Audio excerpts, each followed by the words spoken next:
As soon as I find the agenda, I will read it. There it is. Good afternoon. Welcome to Laredo Independent School District Board of Trustees Business and Support Service Committee meeting. Today is Thursday, October the 7th, 2021. It is 5:31 at the Amber Yeary Boardroom on 1620 Houston Street. Roll call, please. Mr. Hector J. Garcia, I am present.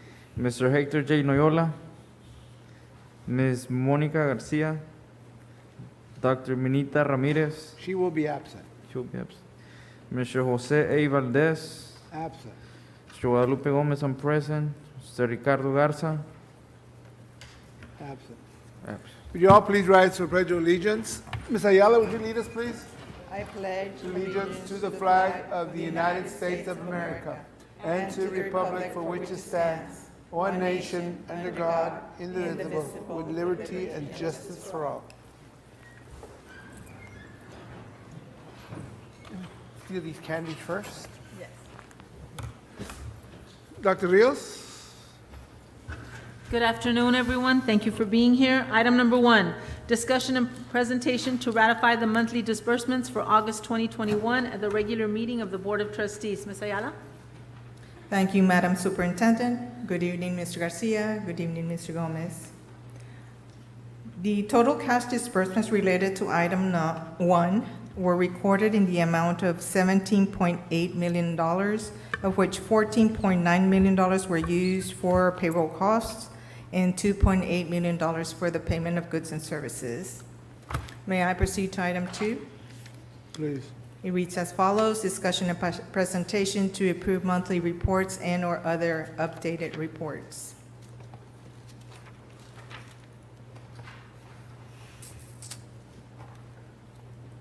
And I will be covering the highlights of unaudited financial statements as of August 31st, 2021. Under revenues, the month-to-month comparison, we recognize revenues of $1.9 million in the month of August, and that's about 40% or $544 more when compared to August 2020. And then below it, we have the year-to-date amount, and the total was $3.5 million, which is 26% or $735,000 more when compared to the same period last year. Next, we have the tax collection summary report. The July to August collections were $437,928, which represents barely 2% of the budgeted amount of 3.4. July and August are our lowest months of the year. Most of the collections occur during the 3 quarters of the budget year. Something happened to our screens. Yeah, it's not on our screen. Nothing. The presentation is not sharing the screen. The presenter is not sharing the screen. Don't everybody move too fast. Keep on, please. You can see it on the... Yeah, we're seeing it up there, on the but none of the bulletin. screens over here Right. have it. Okay, may I proceed, or do I wait? Go ahead. All right, thank you. So the October to August Presenter's not collections were $33.7 million, which represent 99.94%.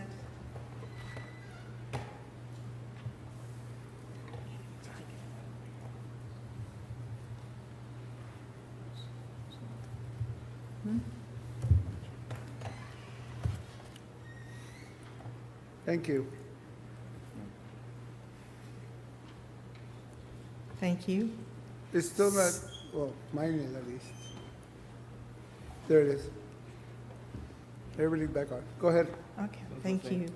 So the October to August collections were 99.95% of the adjusted opening levy of $33.7 million, which is a very good collections despite all this pandemic realities that we're facing. Our taxpayers are being diligent in making their tax payments.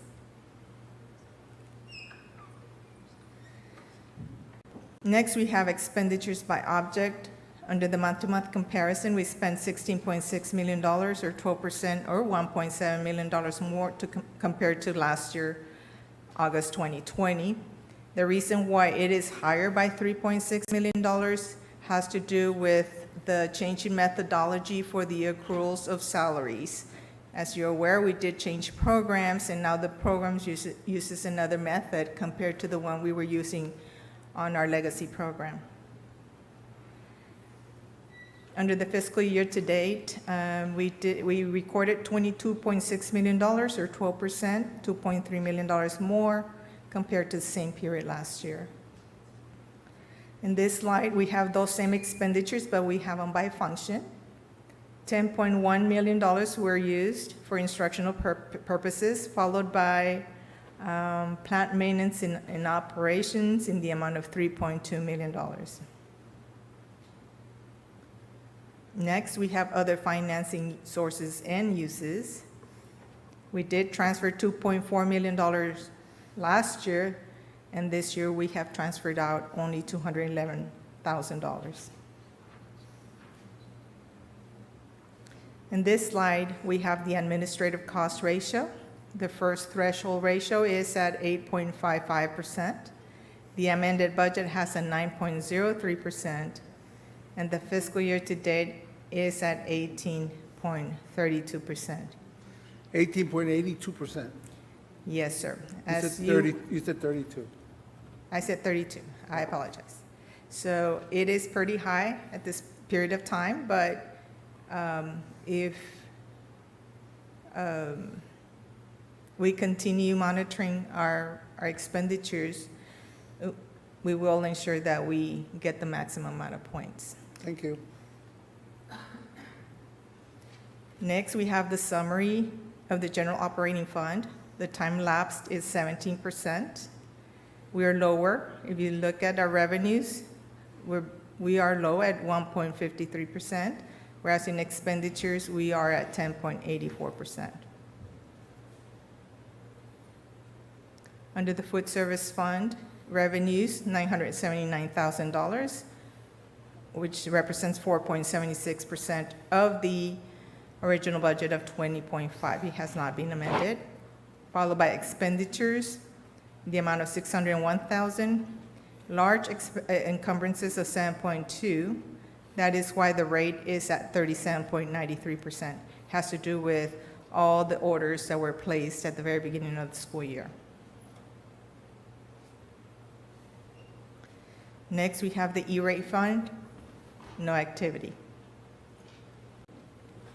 Under the athletics fund, 181, total revenues, $7,987. That is 3.95% of what we were projected to generate in the amount of $202,000. Then we have expenditures of $70,000, followed by encumbrances, again, placing orders for equipment. And the percent of that is 28.13% of the original budget of $2 million. Under our debt service, we've collected revenues of $177,346, or less than 1% of what we projected to generate. And under expenditures, 27.4, which represents the first payment of in August. That's 82.67% of the budget of $33.1 million.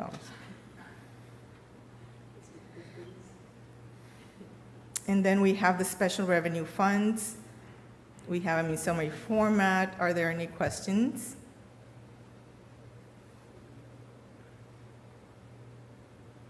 This is mostly where we have all the federal funds, if it begins with a 2. On the next page, we have more federal programs. They all begin with a 2. And then we have some state and other programs here. In our state program, are we all online to spend what we need to spend for the year and all that? Everything's accountable, we're not going to return anything? Mhm. Uh-huh. And we are complied? Okay, thank you. May I proceed? Please.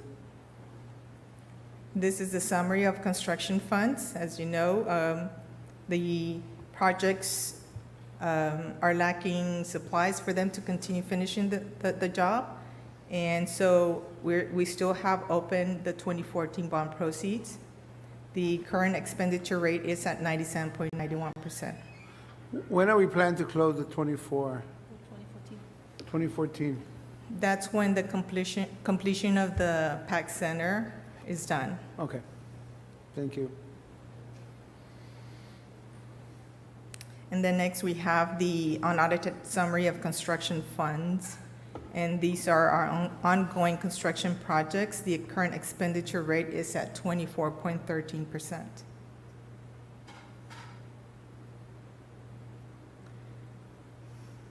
We also have the gifts and requests. Current donations, $12,998. And the fiscal year-to-date donations, $26,784. And this concludes this portion of the presentation. Real quick, in the presentation, the numbers did we figure out the payroll, because payroll wasn't exactly what it should have been, and because of the system. And I know that in some of the pay raises, they're not gonna see it till starting the next month. In October. Is the difference show there in the percentage? Are we adding it to the next month? Because it didn't show this month, so it would be a decrease, but then it's gonna be an increase next month. Are we spreading it out between 11 instead of 12? Right. Now with the new system, you recognize expenses, the payroll expense when people work and they earn the day. Right. So that is the change why you see a difference. So those that will get an adjustment in October because of any increases approved by the board, we'll see them in the month of October coming up. In October, we won't, but the correction was made from the month from Oh, from September the very till- beginning, So yes. September, that's what I'm, okay. From the beginning of their contract. Okay. Or No, work not calendar. so much in that, but in our numbers that are presented to us. Because we're gonna be short that first month because we didn't use what we were supposed to use compared to the second month, because we're gonna use more, more. Right, and so the budget rules, right? What- We what don't is it? have them per month budget, Okay. it's a year-to-date. Okay, thank you. Item number 3, right? Yes, ma'am. Discussion and presentation on the following budget amendments. Ms. Ayala? Thank you, Dr. Rios. Item 3A, Budget Amendment 2122-12, discussion and presentation to approve the general operating fund budget amendment in the amount of $29,505 as a result of transfers between functional expenditure categories. Then we have item 3B, 212213, discussion and presentation to approve the general operating fund budget amendment in the amount of $40,000 from the capital improvement plan, 2122 repurposing from the district-wide purchase of band instruments to Nixon High School Band Hall, replacement of carpet, flooring, and Bruni Elementary Library, replacement of carpet, flooring contingent on the approval of the capital improvement plan, agenda item. Then we have 3C. This is to approve the Capital Projects Fund budget amendment in the amount of $600,000 to allocate funding for the construction costs of Heights Elementary additions and renovations project. And then we have item 3D, 2122-17. This is to approve the general operating fund budget amendment in the amount of $19,090 as a result of transfers between the functional expenditure categories from the Board of Trustees discretionary funds. Did that include everything that we had at the last meeting? Jessica? This is a new one. Yes? Yes. Thank you. Okay. Item number 4, discussion and presentation to approve the recommendation or selection of the following bids, proposals, or qualifications. Purchases shall be made from appropriations in the adopted amended budget. Ms. Ayala? Mr. Mejia? Good evening, Mr. Garcia, Mr. Gomez, Madam Superintendent. Hector Mejia, for the record. Item 4A is renewal of RFP 20-023, trophies, ribbons, plaques, and medals. Evaluation Committee recommends renewing the following 7 vendors: Award Masters, Big Bob's Trophies Plus and More, Ed's Trophies, Hamilton Trophies, K&M Sports, Jostens Awards, and Monarch Trophy Studio for an estimated amount of $150,000. Next. We're off again. Item 4B. Computer went RFP off. Okay. Go ahead.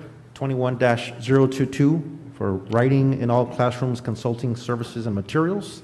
The Evaluation Committee recommends the following 4 vendors: Abydos Learning International, LLC, Empowering Writers, LLC, Houghton Mifflin Harcourt Publishing Company, and the Writing Academy, LLC, for an estimated amount of $150,000.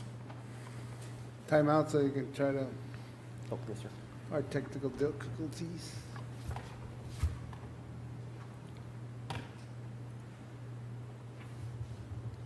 I wish we check our system prior to the meeting so we don't have to stop twice.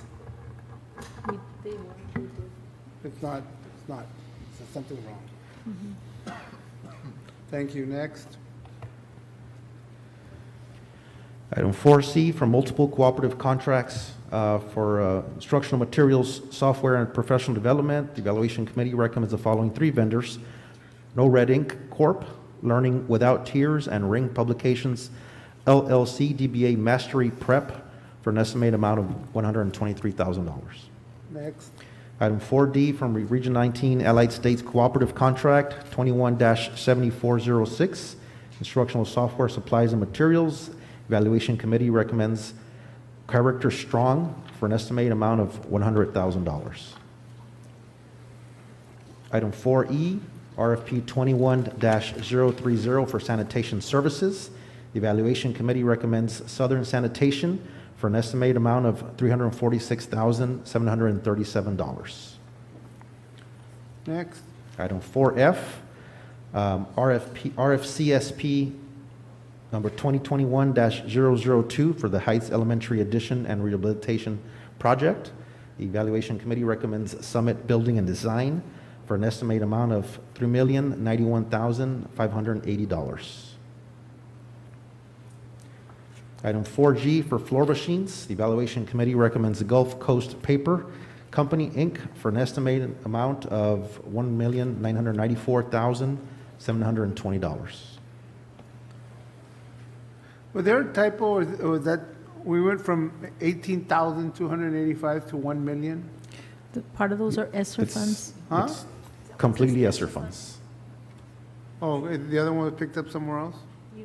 History expenditures for 1 year was 18,285. Right, and so now we're increasing it to.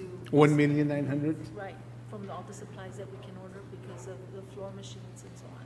Oh, so we're ordering other stuff from within that? Okay. Yes, sir. You held it all in there? Yeah. Okay. It just, what a difference. The funding. And you Thank you. can see there's going to be several like that, that Thank you. increased. Item 4H, the procurement method for the canopies at Raymond and Tirza Martin High School, Leon Dikes Elementary, Clarence Milton Elementary, the Henry B. Zachary Elementary softball fields, and the parking lot expansion at Milton Elementary. Staff recommends approving the request for competitive sealed proposal as the method of procurement for these canopies at the following locations. Real quick question, Mr. Velasquez, the canopy at the top of the play area in Milton that was destroyed during the, have we had any kind of, Yes, and I understand we have some sort of warranty that is prorated. So we have some credits to do that. We're working with the company in replacing it. who overlooks So- that area, that part of the, Who what? I'm sorry. who overlooks that area when it comes to, Oh, it's basically the maintenance department. That's in the replacement of the canopies. Yes. yeah, because that was a year and a half ago, and we're just hitting Yes. it because I called you about it. Yes. Oh no, and we have some other locations that we're looking into that. We already have like a cost estimate to replace them all. I believe we have a total of $37,000 for all the different locations in the district. So we're looking in replacing them. Thank you. All of them. No, not only Milton. I have a question, Mr. Velasquez. Just for Martin High Uh-huh. School, for the security guard, room Yes. they have in the front. Nothing will be. The added? canopy. Yes. Well, we do have like, as you know, like some canopies on the list, and I don't think it would be difficult to include that little canopy there. It would be like a metal canopy. However, if we ever move the guard shack from there, we will have to probably, chop them out. But it's like a very small canopy that we're planning for it, but it's gonna come along with other canopies that we have on the list. Okay, thank you. Okay. Next. 4I is for athletic floor materials using a co-op, Epic 6 co-op contract 9.21. Evaluation Committee recommends Easy Flex LLC for an estimated amount of $58,000.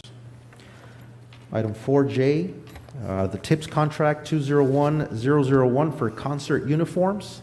Evaluation Committee recommends DeMolin Brothers and Company for an estimated amount of $100,000. 4K, RFP 21-031 for athletic equipment, supplies, and uniforms. Evaluation Committee recommends the following 14 vendors.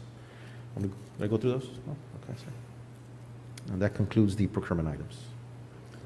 Item number 5, tax refunds. Are you going to be recommending these? Yes, sir. Thank you. We don't have to read those because they're being recommended next. Item number 6, discussion and presentation on the first online district employee annual open enrollment period for insurance, which will begin on October the 11th, 2021, through October 29th, 2021. Ms. Ayala? Thank you, Madam Superintendent. So we are going paperless, and now the employees will be allowed for the selection of the benefit plans on their own schedule. So eligible employees will be able to make selections, revisit those selections, and make changes as long as they have not finalized by selecting submit at the end of the enrollment process. So they can have time to review what they have, the adjustments they made to their plans. But once those options are finalized, they'll be able to print a copy of their selections along with the deduction costs. So again, this is something new that we're implementing and getting rid of paper. Will this only be done online Yes, this time around? yes. And what if there's somebody that would? That does like not have an yeah. electronic device. We will have several, as a matter of fact, we'll be using the devices found over at the HR department to facilitate that process to those that do not have a device. And that has been communicated already Yes, ma'am. to employees So who we did, yeah, who we need to did send do out that? an email blast, but we'll resend it again tomorrow. Next. Then we need to call by appointment. Thank you. Thank you. Okay. Item number 7, discussion and presentation of the 2021-22 District Improvement Plan.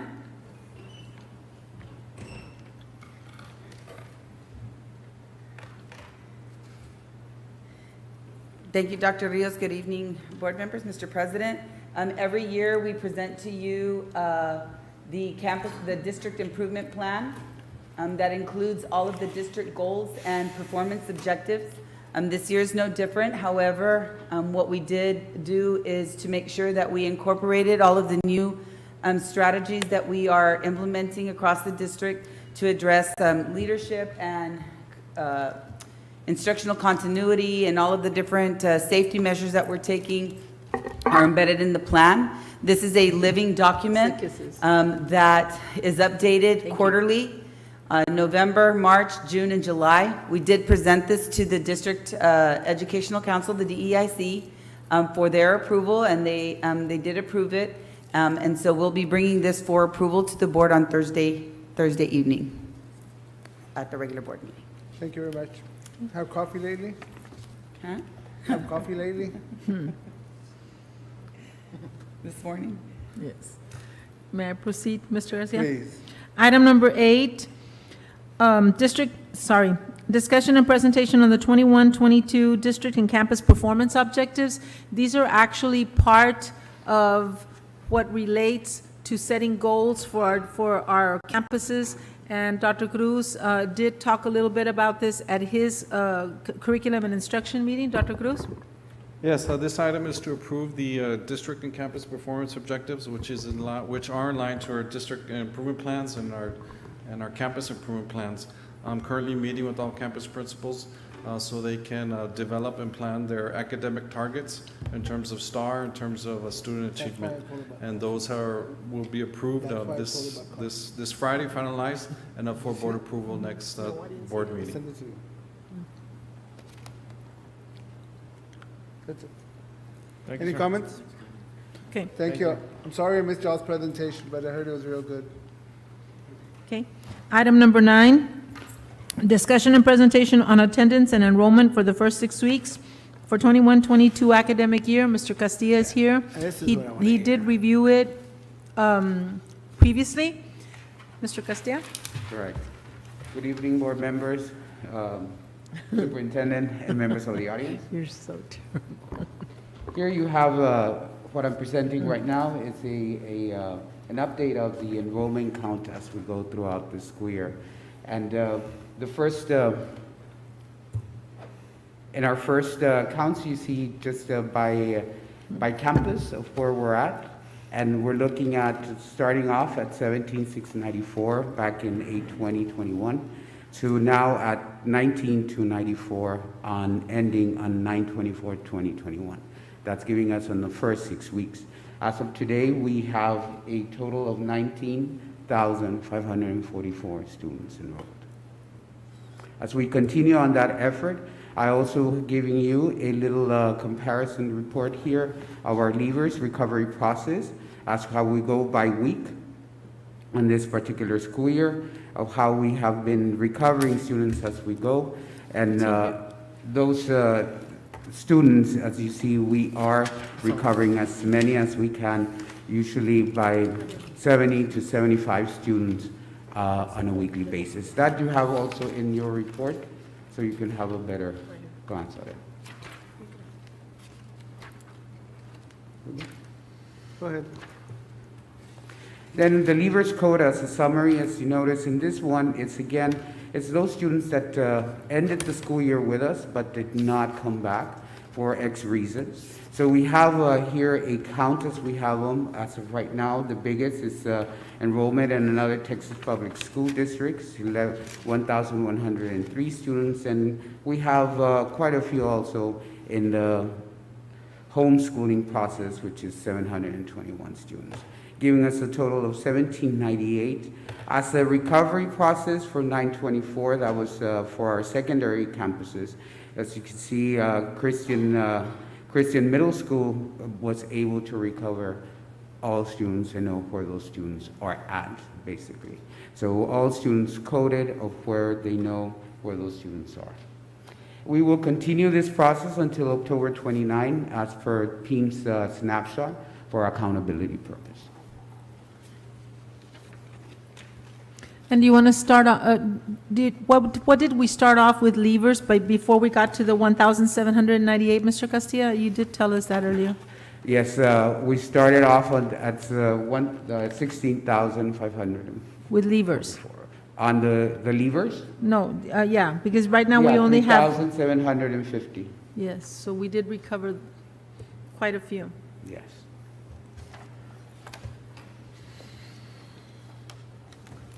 Right here, 3,751, Okay, sorry. yeah. Now we're doing an enrollment comparison from starting off in 2019, That's what I wanted to 2020, see. Yes. all the way to 21 to this year, and this is where we're falling right now as of 9/24. So we're lacking close to 3,000, what is it, 19, If we 20, used, about 4,000 kids. About from 2019, That's the one that counts. The one from last year doesn't count. There's really not I'm more into the 23 than to the 22. 1920. Right. but we used the planning of I the understand that, 22, but- right? Correct. 21. You're right. This, again, these are numbers from 20 and 21 on snapshot, and those are for accountability purposes and for the federal, for funding our special How many of programs. these kids that are not coming to school, we know for a fact are at home and not wanting to come to school? In those, this are in particular, the homeschooling, it's the 721. Those are the But ones. homeschooling in the sense of, we're not, They're not They're here. we're not withdrawn from supporting, us. yeah, they're withdrawn, but we have nothing to do with the 120. Correct. They're doing their curriculum, they're following their process, whichever the parents decide to follow. That's the question. Here I give you a breakdown of the enrollment comparison by campus, where they're at, and all of them showing that Same type of decrease throughout the 3 years. Now we're going into the attendance rate for the first 6 weeks. Again, looking at the attendance rate from 1920, 2021, and 21-22 at this for the first 6 weeks, and doing those comparisons, we are falling a little bit behind from where we were at the 97. Again, we give you a comparison of what we see right now at the secondary campuses, and also broken down by elementary. On realignment, I wonder if this number is gonna make a big difference, do you know what I'm saying? For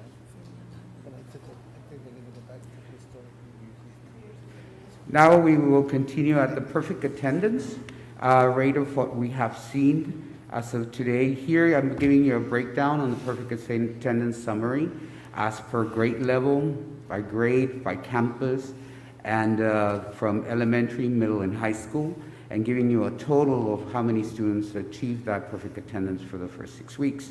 Now in district perfect attendance totals, this is how it's looking right now when it comes to our perfect attendance.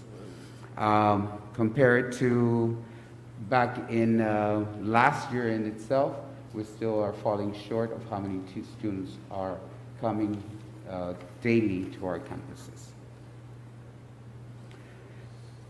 Here we have it by elementary, middle, and high school. Notice one thing that we need to note, that at the middle school we did have an increase of students of perfect attendance, growing from 745 to 1011.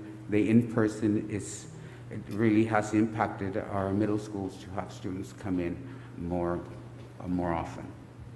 Here we go, we continue on by campus, looking at the high schools, the middle schools, and then we have it by elementary schools.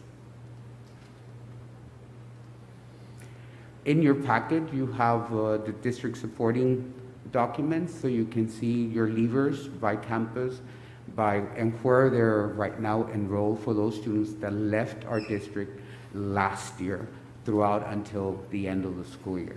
So you have a number there, so you can actually go in depth and see those students where they're at. Any questions? Thank you. Next. Thank you. Okay. Item number 10, discussion and presentation on the discipline reports for the first 6 weeks for the 21-22 academic school year. Mr. Castilla? Here we will start again with a district-wide number of incidents compared. What we did is we are comparing the 19-20 to the 21-22. We did go ahead and ignore what happened last year. Last year, in total, we had only 51 particular incidents throughout the whole year. So it was something that we couldn't make that comparison because of its uniqueness. So we are looking at the in-person in 19-20. Notice the incidents from 657 the first 6 weeks on 19-20. Now in 21-22, 308 incidents throughout our campuses. Here we have the comparisons reports from going from our high schools, Martin, Nixon, Cigarroa, as well as Garcia and F.S. Lara. Now I did give you a breakdown on exactly, again, the comparisons by incident and what was the incident code. So we have from the 19-20 and 21-22. Notice that our incident numbers, the most is just that campus disruption. It's usually talking or walking out of the class without permission and so forth. Here we have at the middle school level, we do have our comparisons using those two parameters, and noticing that our incidence within the middle schools has also, it's a lot less than what we usually have before. Again, giving you a breakdown by campus of the type of incidents and how they compare for year to year. Now also included in this report, I'm including right now also the incident at the elementary levels, those that have incidents or had incidents back in 20 and 21, 22 starting this school year. Again, broken down so you can have a comparison. Now here at the high school, disciplinary placements for the first 6 weeks compared to FS Lara placements in JJEP. Notice that we are a little bit almost the same from where we were at back then in 1920, but still our total incidents do not compare, to be exact. Again, looking at the middle school disciplinary, notice that here in our totals, it is a little bit, a lot less than what we had before at the FS Lara placements, and then again with JJEP, having a little bit more incidents being sent to JJEP due to the severity or the charges that they get. Also, in your supporting documentation, you have it by campus, by incident, and how many, and the type of incident. So, any questions? Thank you. Thanks. Thank you very much. Next. Item number 11, discussion and presentation on the capital improvement plan, funding, repurposing for the school year 21-22. And as Mr. Velasquez gets up here, would like to tell you that there has been a review of that improvement plan, and so he's making some recommendations for your approval at the regular board meeting. Mr. Velasquez? Yes, thank you, Dr. Rios. As we typically do, we are recommending some repurposing of funding for the capital improvement plan. We are recommending to remove like $40,000 from band instruments district-wide. I understand that we received like a substantial amount for instruments district-wide. And also from the painting, the remaining balance of the painting for Nixon High School. And then we want to use that funding to take care of the painting of BMT, the fence, exterior fence. We also want to replace the carpet flooring at the Nixon High School band hall with BCT, and the same thing at the Bruni Elementary Library. So it's basically like just moving funding from one side to the other within the capital improvement plan. And that is our recommendation.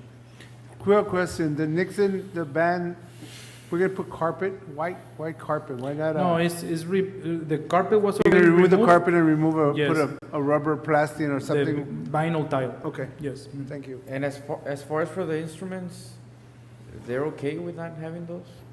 Well, I know that there was some conversations with Ms. Martinez in regards to that. I know that there was an agenda item, I believe in August, for $1.4 million worth of instruments for both elementary and secondary campuses. However, we discussed yesterday at Cabinet, if that amount is still needed for more instruments, it's just a matter of having a discussion and going back to the original plan. Again, we are making this recommendation. When we saw the agenda item, we thought that it was, enough for instruments. Again, if there's the need, we can always go back and take care of that. Yes. So we're good, Ms. Martinez? With $1 million, we can buy our own band. We did, just to add to that, we did discuss the funding because even though it was originally only 40,000, when Ms. Ayala looked at the budget, we actually allocated I think it was 1.4 million or something like that. So actually they're getting more than what they originally had planned for, more than the 40,000. However, we did have that discussion. If there is a need for additional instruments, particularly at the middle and elementary level, then we'll come back and we'll be speaking and looking at the capital improvement plan to see how else we can fund it. So we're okay right now. Okay. Thank you. Thank you. Thanks. Okay. That's it? Item number 12, may I? Discussion and presentation on the memorandum of understanding between Laredo College and the Laredo Independent School District regarding adult education and literacy at no cost to the district for the years 21-22 and 22-23. This is something that the district has engaged itself in. It's been a very successful program. It's some classes that are offered to adults in regards to the literacy portion, the technology portion, and at the same time, the citizenship classes. Correct, Ms. Martinez? Yes, Dr. Rios. We're gonna have. So we just want to be able to repeat this and give parents the opportunity to get schooled in these courses. Okay, thank you. Next. I don't know, is there any other changes, Ms. Martinez? No, we're just asking approval for the MOU. There's no changes. The only thing is that all the classes will be online Yes. for the parents. Okay. May I? Oh, that's it? Sorry. Number 13, discussion and presentation on the memorandum of understanding between Laredo College and the Laredo Independent School District regarding student internship program at no cost to the district effective January 2022 and December 2023. Mr. Gomez? Yes, ma'am, this is an ongoing program that we've been going through with the school district. Last year, we didn't do it, so we're looking to revive it this year. And it essentially just brings Laredo College students into our high schools to participate in the process of gaining valuable workforce experience in a production environment. So we're recommending approval of this MOU. Any questions? No questions. Thank you. Thank you. And do have some announcements. Here they are. Announcement? Mayor? Yeah, from Veronica. Right now, currently, LISD's FAFSA application drives are being conducted at all 4 LISD high schools. Currently, Cigarroa High School students are signing up for FAFSA on today from 4 p.m. to 8 p.m. National School Lunch Week will be kicked off on Monday, October the 11th at 11 a.m. at the Tarver Elementary School cafeteria. Martin High School will have their FAFSA drive on Tuesday, October the 12th from 4 to 8 p.m. And the regular board meeting is scheduled for Thursday, October 14th at 5:30 p.m. LISD middle and high schools will observe Teen Reads Week with drive-through literacy events on Thursday, October 14th at 5:30 p.m. Today, I also participated in the Tejano State of Latino Education in a Zoom meeting with, it was like a conference involving the Dallas ISD Superintendent, Michael Hinojosa, and the Houston ISD Superintendent to a panel, to quite a few people on board. And it was nice to note that there were some former graduates from Nixon High School that were actually on the chat board. And so they were acknowledging what we have done as a school district. LULAC Council number 12 will honor the 2021 Tejano Achievers on Thursday, October 21st at the Laredo Country Club at 7 p.m. And I am one of the honorees. And that's it, Mr. Garcia. Mr. Gomez? Anything else? That's it. Thank you very much. Adjourned.